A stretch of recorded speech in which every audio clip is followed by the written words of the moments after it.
Bonjour, alors aujourd'hui on va avoir un petit développement qui passe bien, je trouve.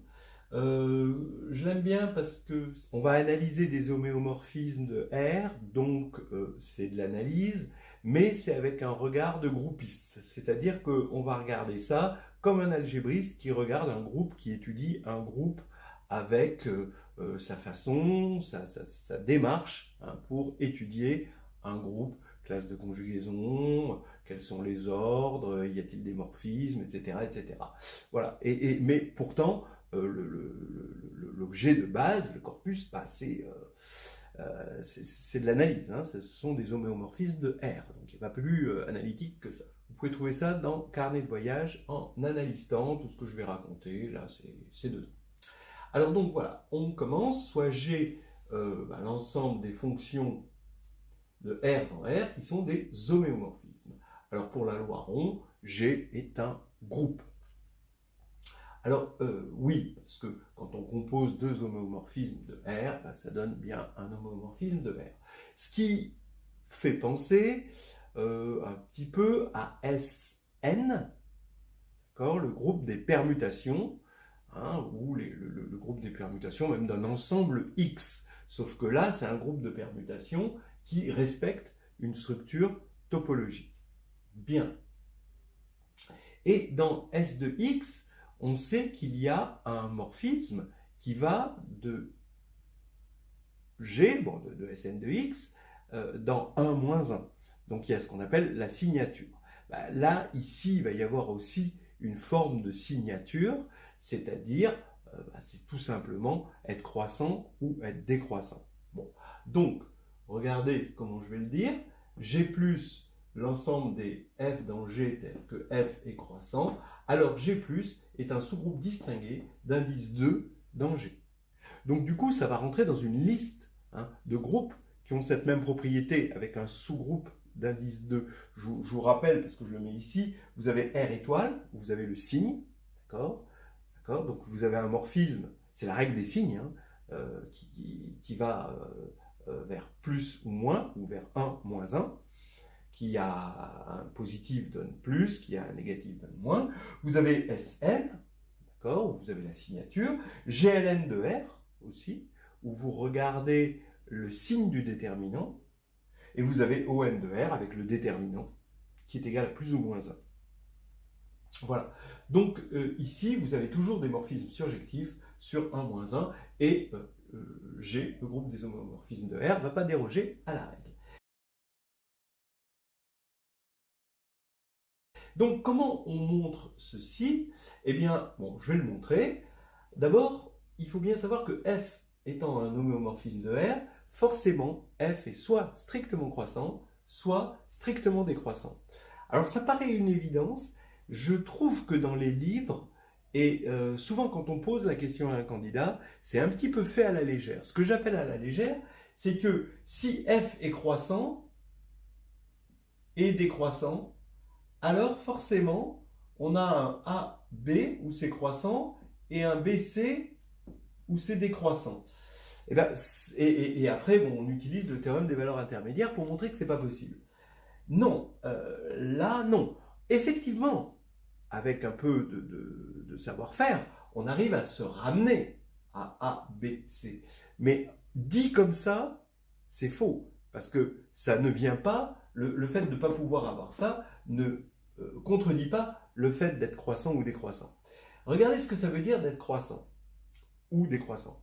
Ça veut dire que si je prends A strictement inférieur à B et C strictement inférieur à D, donc il faut que je prenne 4 éléments et non pas 3, alors FB moins FA, qui est non nul, évidemment, puisque F est injective.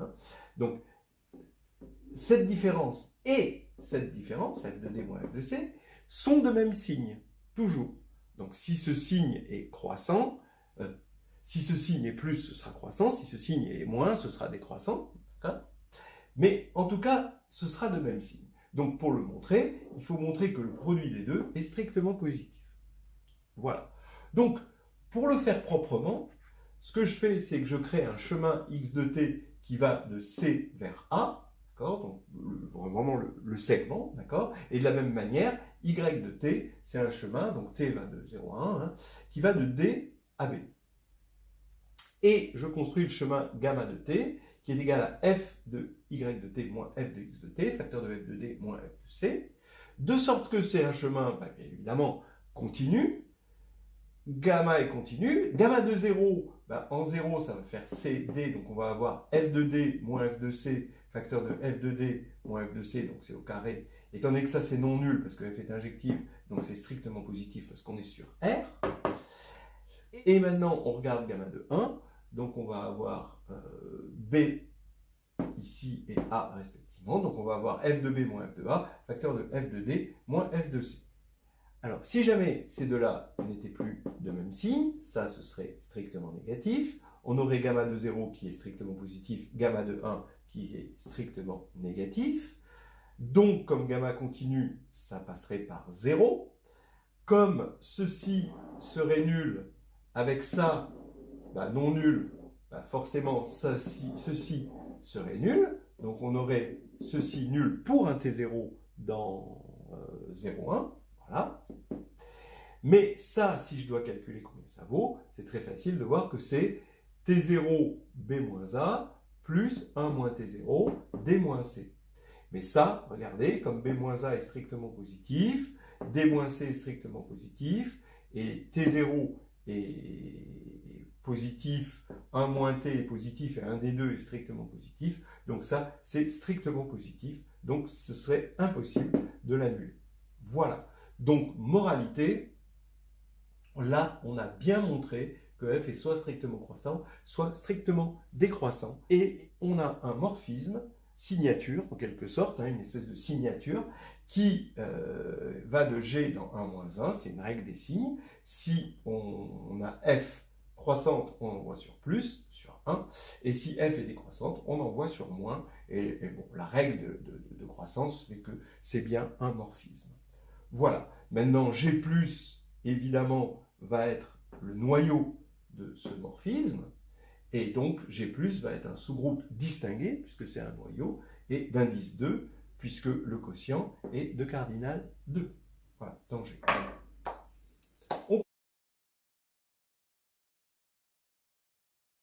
Donc, dans la démarche de regarder l'ensemble des homomorphismes de R comme un groupe dans la loi rond, on va se poser la question d'abord, est-ce qu'on a des éléments d'ordre fini? Est-ce qu'on a des éléments d'ordre fini à un ordre quelconque? Par exemple, peut-on avoir des homomorphismes d'ordre 3, d'ordre 5, d'ordre 4, etc. Bon. Donc on va voir que la réponse est non. Hein.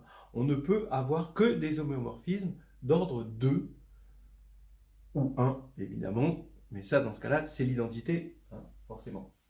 Alors, regardons.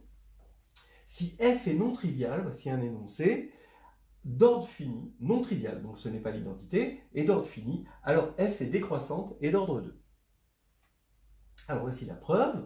C'est très simple. Hein. Si f est croissante, strictement croissante, évidemment, parce que c'est un homomorphisme, et d'ordre d, et donc d'ordre d, donc si c'est non trivial, donc c'est d'ordre d strictement supérieur à 1, on va supposer que x est strictement plus petit que f de x. De toute façon, soit x est strictement plus petit que f de x. Donc on pose x, hein, on fixe un x, d'accord? Et on suppose que x est strictement plus petit que f de x. On pourrait aussi avoir x strictement plus grand que f de x, évidemment. Alors, dans ce cas-là, bah, en appliquant le fait que f est croissante, strictement croissante, je vais avoir que f de x est strictement plus petite que f 2 de x. Hein. Donc j'ai x plus petit que f de x, plus petit que f de x, c'est par récurrence, plus petit que f3 de x, etc., jusqu'à fd de x, mais qui est égal à x. Donc là, on arrive à une absurdité. Et de la même manière, si j'étais parti de x strictement supérieur à f de x, eh ben, j'aurais une suite strictement décroissante qui irait de x vers x, et on serait devant une absurdité. Donc, on ne peut pas avoir une fonction croissante d'ordre d strictement supérieur à 1. Parce que d'ordre 1, évidemment, vous avez l'identité. Ici, f est donc non trivial d'ordre fini, ça veut dire que f est décroissante.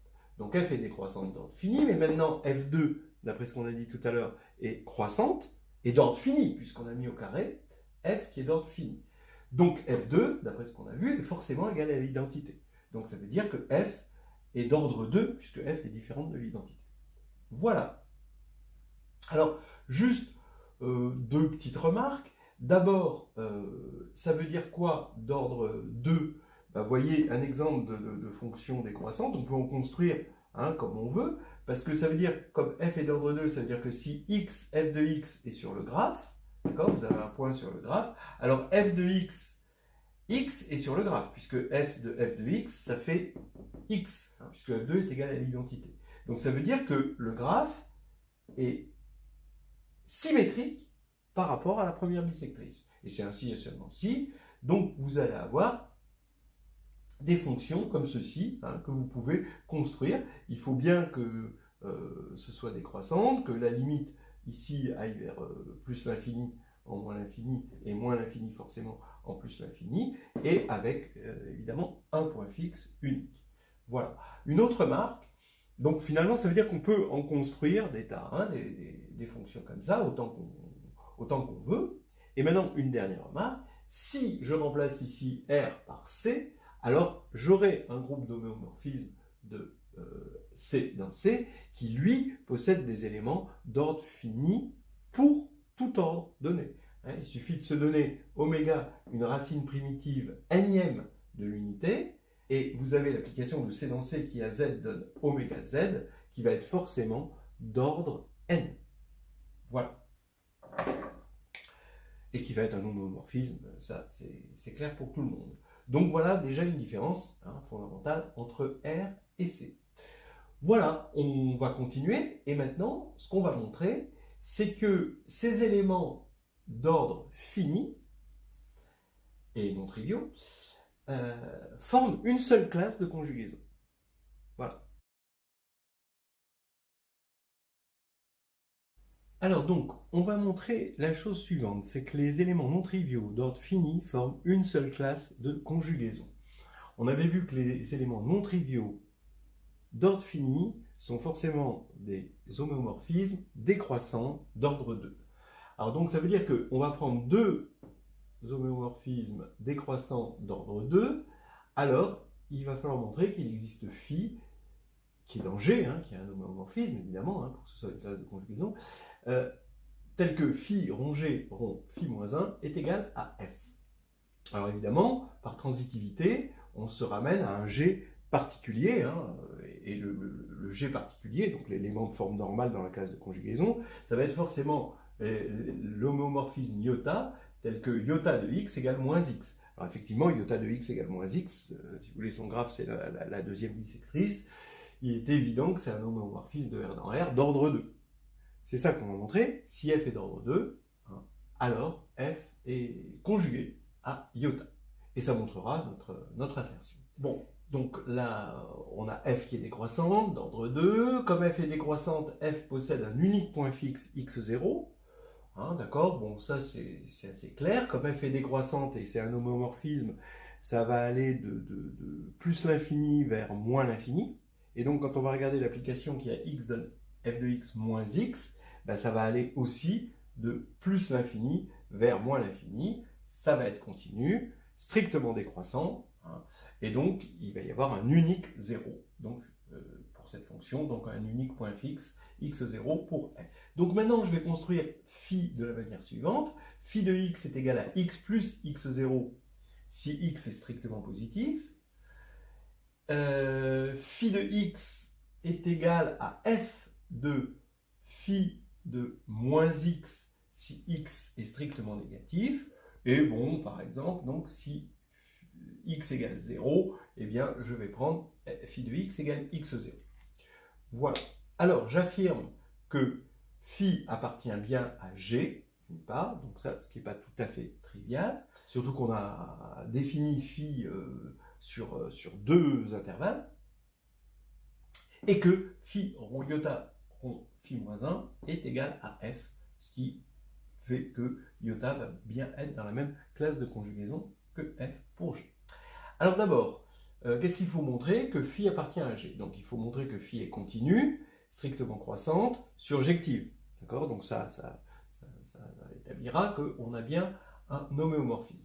Alors phi est continu. C'est continu sur R plus étoile, sur R moins étoile, ça c'est clair, comme composé ici de fonctions continues. Maintenant, il faut regarder si c'est bien raccord en 0. Donc maintenant, est-ce que c'est continu en 0? En 0 plus, la limite, vous voyez, donc en 0 plus, on regarde cette formule, donc la limite c'est x0.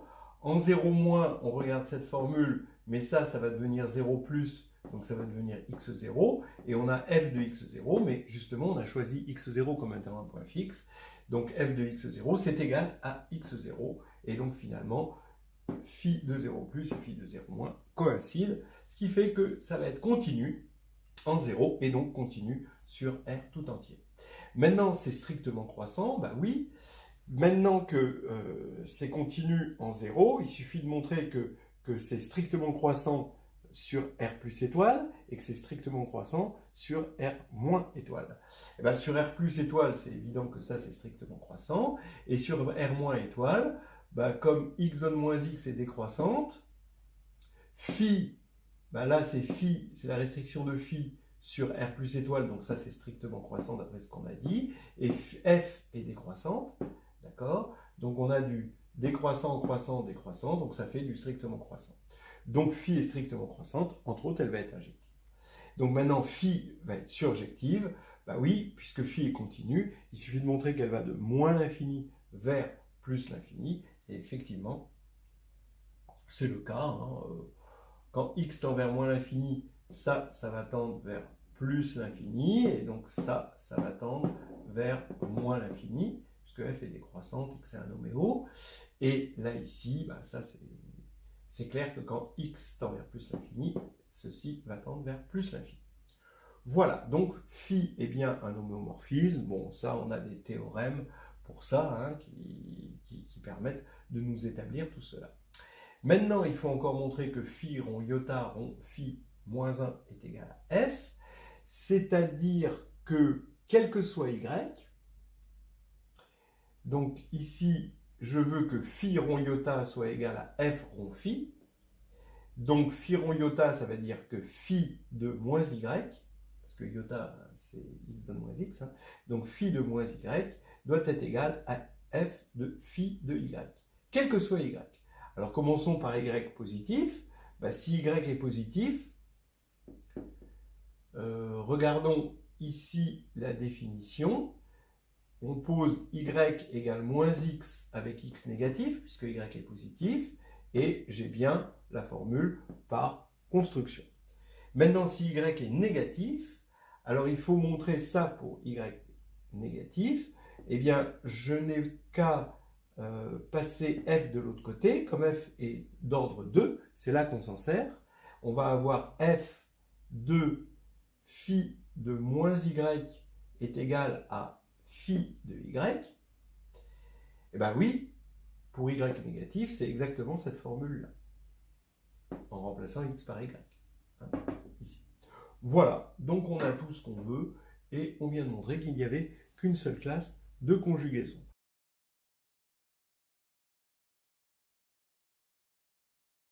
Alors une dernière chose dont on va parler, je vous laisserai la preuve, de compléter la preuve, de toute façon c'est exactement comme ce qu'on a fait tout à l'heure, c'est qu'il existe une unique classe de conjugaison dans G de fonctions sans point fixe.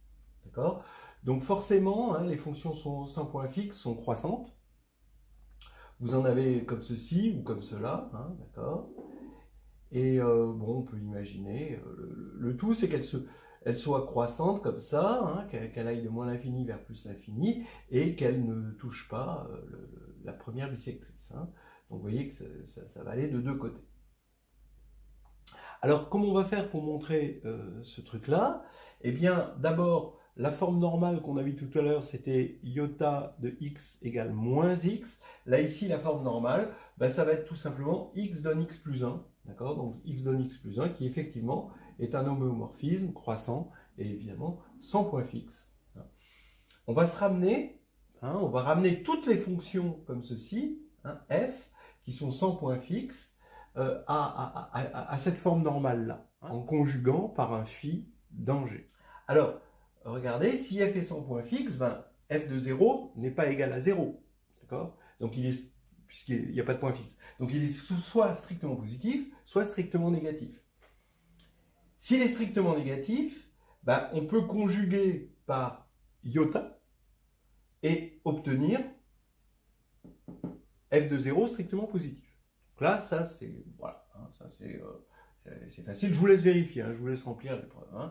De toute façon, c'est dans le carnet de voyage en analyse temps. Donc on se ramène à f de 0 strictement positif. Maintenant, on regarde la fonction phi. Alors, cette fois-ci, phi ne va pas être comme tout à l'heure construite sur deux intervalles, c'est-à-dire là c'était R+, et R- étoile. Là, ça va être sur des intervalles de type alors, n plus 1. Voilà. Alors regardez, phi de x, déjà sur 0,1, ça va être f de 0, x. On va avoir une fonction qui va, qui va être comme ceci. Alors attention, elle va avoir un point fixe, hein, mais ça, c'est pas grave. C'est f qui n'a pas de point fixe, hein, phi. Donc ça va être une fonction comme ceci ou comme cela, hein, mais croissante. Voilà. Et on va poser maintenant pour tout x dans R, hein, quel que soit x dans R. Regardez, phi de x, c'est f, alors, partie entière de x. Donc ici, ça veut dire que on itère, donc si partie entière de x est positif, on itère, on pose partie entière de x égale n, et on itère f n fois, et si partie entière de x est négatif, c'est f-1, comme f est un homéomorphisme, hein, il y a f-1, et on peut itérer f-1 moins n fois. Donc ici, f partie entière de x, 2, ben, phi de x moins partie entière de x, parce que x moins partie entière de x va bien être dans cet intervalle, donc je peux sortir ce truc-là, ça va être f de 0 fois x moins f de 0 fois partie entière de x. Voilà. Alors, bon, je vous laisse le démontrer, vous pouvez regarder dans le carnet de voyage en analyse temps. Phi appartient bien à G, et phi moins 1 rond f rond phi est égal à notre homéomorphisme de forme normale x plus 1. Voilà. Donc toutes ces fonctions-là sont dans la même classe de conjugaison. Alors attention, hein, il y a quand même une infinité de classes de conjugaison dans G, hein, mais voilà, hein, on a fait un petit tour de cette vision de groupiste, hein, sur des homéomorphismes de R. Après, on peut regarder pour les homéomorphismes du cercle, les homéomorphismes de C. Bon, on l'a déjà fait pour R.